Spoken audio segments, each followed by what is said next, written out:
Hi Dan, here we are again, and this time round we are heading down south. We've got an early start on Saturday morning, and I guess all eyes are on the Booker and what's going to happen with the Wallabies. Your thoughts? Thank you, Mark. Well, can the Springboks stand up down under? You know, they're in Adelaide. Funny enough, the Springboks have played in Adelaide before in '93 on the first post-isolation tour. We played South Australia and won by 90 points to 3. I think it's going to be a little bit different playing the Wallabies. And a strange stat has sort of emerged that has quietly crept up on us, that Australia beat us quite often in Australia. For instance, since the start of the Tri-Nations, which is now the Rugby Championship, Australia have played us 29 times on home soil and won 23 of those. Wow. With 2 draws. So we don't beat Australia. We have not beaten the Wallabies in Australia since 2013, which is, you don't sort of think about that. We tend to think as the Springbok supporters, we beat the Wallabies, but clearly we don't. Now, why would that be? Why do we not beat the Wallabies in Australia?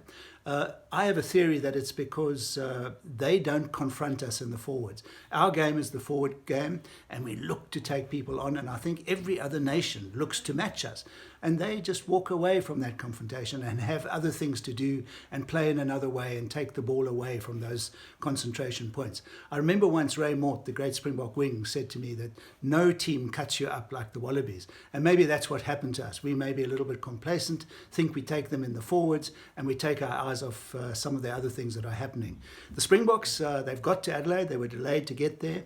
And they've gone with the same. They've gone with Oxton Chair, they've gone with Joseph Debo, they've gone with Duane Vermeulen, who were all 3 very disappointing at Ellis Park. To me, what that says is it's a vote of confidence from the coach, Jacques Nienaber. What he's saying to those 3 players, I gave you a chance, it didn't work, but I have confidence in you, do it for me this week.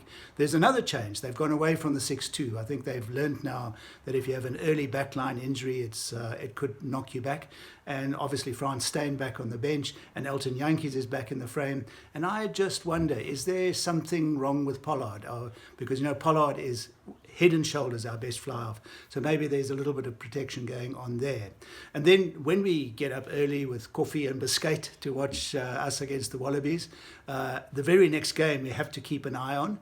It's the All Blacks against Argentina. Argentina smashed the Wallabies in their last game, which is going to make the Wallabies really determined. But obviously we are really determined because we didn't play well against the All Blacks, and I think we got caught napping.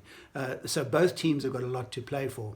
And then we have to keep an eye on the Pumas because they are our next opponents after the Wallabies when we play them home and away. So who should win this one? Who could win this one? Who could come through in Sir Donald Brandman's city? Well, I do a little game. I take and I try to pick the best team out of both teams, and that definitely edges it towards the Springboks, especially in the forwards. So a prediction, I think it's going to be a tough old test match. It'll be different for both teams in a venue that they've never been to before, but I expect a win for the Springboks. Thanks, Dan. Always good to hear from you. Cheers.